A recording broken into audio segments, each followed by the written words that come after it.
کبھی آپ نے سوچا ہے کہ برمودا ٹرائنگل کے نیچے اصل میں کیا چھپا ہے؟ صدیوں سے یہ پراسرار علاقہ ہماری سوچ کو جھنجھوڑتا رہا ہے۔ غائب ہوتے ہوئے جہازوں اور پلینز کے قصے ہر کسی کو حیران کر دیتے ہیں، لیکن سوال یہ ہے، کیا یہ صرف کہانیاں ہیں یا پھر واقعی کوئی دراور راز چھپا ہے؟ جس میں سے ایک ایسی کہانی وہ تھی جب وقت پلٹ آیا تھا، یعنی 1948 کی کھوئی ہوئی پرواز کی حیران کن واپسی۔ کبھی کبھی خبریں صرف سرخیاں نہیں ہوتی، وہ دل کی دھڑکن بن جاتی ہیں۔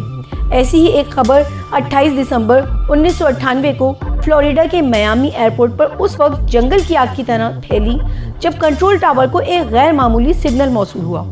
ایک پرانا طویل عرصے سے لاپتہ طیارہ اچانک ایئر اسپیس میں نمودار ہو گیا تھا۔ پائلٹ کی آواز خاموش تھی، مگر طیارہ زمین پر اترنے کے لیے پوری تیاری میں تھا۔ وہ طیارہ کوئی عام جہاز نہیں تھا، یہ تھا DC-3 فلائٹ جو 50 سال قبل برمودا ٹرائنگل میں لاپتہ ہو گئی تھی۔ جی ہاں، 29 دسمبر 1948 کو سان جان پورٹو ریکو سے روانہ ہونے والی یہ پرواز کبھی اپنی منزل میامی نہ پہنچ سکی۔ اس وقت اس کے 32 مسافر اور عملہ اس میں سوار تھا جو ہوا میں تحلیل ہو گئے تھے۔ طیارہ، لوگ، سامان، سب کچھ وقت کے پردے میں گم ہو گیا۔ دنیا نے اسے برمودا ٹرائنگل کے خونی راز میں شمار کیا اور وقت گزرتا گیا، مگر 1998 کی شام اس وقت واپس پلٹ آیا جب انجینئرز اور سیکیورٹی اہلکاروں نے طیارے کا دروازہ کھولا تو جو منظر ان کے سامنے تھا وہ سائنسی منطق سے بالاتر اور انسانی حواس کے لیے ناقابل برداشت تھا۔ مسافر اپنی نشستوں پر موجود تھے، مکمل طور پر محفوظ، مگر ڈھانچوں میں تبدیل ہو چکے تھے۔ کوئی ہلچل، کوئی خوف، کوئی جدوجہد کا نشان نہیں تھا۔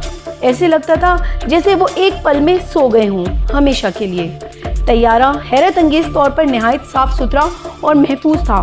کاکپٹ کے آلات جوں کے توں، کھڑکیوں کے پردے، نشستوں پر رکھی ٹوکریاں، مسافروں کی جیبوں میں پڑے ٹکٹ، ہر چیز وہاں ایسے موجود تھی جیسے وقت کا پہیہ کبھی چلا ہی نہ ہو۔ یہ واقعہ صرف ایک خبر نہیں، ایک سائنس اور فکشن کے درمیان جھولتی ہوئی حقیقت بن گیا۔ کیا یہ وقت کا شگاف تھا؟ کیا واقعی خلا میں ایسے مقامات موجود ہیں جہاں وقت تھم جاتا ہے؟ یا کیا برمودا ٹرائنگل صرف ایک جغرافیائی نقطہ نہیں بلکہ کائنات کی کسی پوشیدہ طاقت کا دروازہ ہے؟ سائنسدان کچھ نہ بول سکے۔ نظریات کی فہرست طویل ہے، time slip, parallel universe, super natural forces یا محض ایک بہت بڑی انسانی غلط فہمی۔ لیکن میرے لیے یہ کہانی کسی تھیوری سے بڑھ کر ہے۔ یہ ایک ماں کی ممتا کا نوحہ ہے جو اپنے بیٹے کے نہ لوٹنے پر ہر سال دعاؤں کے چراغ جلاتی رہی۔ یہ ایک بیوی کی آخری خط پر لکھی ہوئی تحریر ہے جو اب بھی اس طیارے کی جیب میں رکھی ہوگی۔ یہ ان 32 زندگیوں کا ثبوت ہے جو وقت کی عدالت میں خاموشی سے قید ہو گئے اور واپس آئیں صرف ہڈیوں میں ڈھلی یاد بن کر۔ برمودا ٹرائنگل کے راز شاید کبھی نہ کھلیں، لیکن ایک بات طے ہے، وقت جب پلٹتا ہے تو صرف گھڑیاں نہیں چلتی، کہانیاں جاگتی ہیں۔ اگر آپ کو ویڈیو پسند آئی ہو تو لائک کر کے سبسکرائب ضرور کیجیے گا اور اس کو زیادہ سے زیادہ شیئر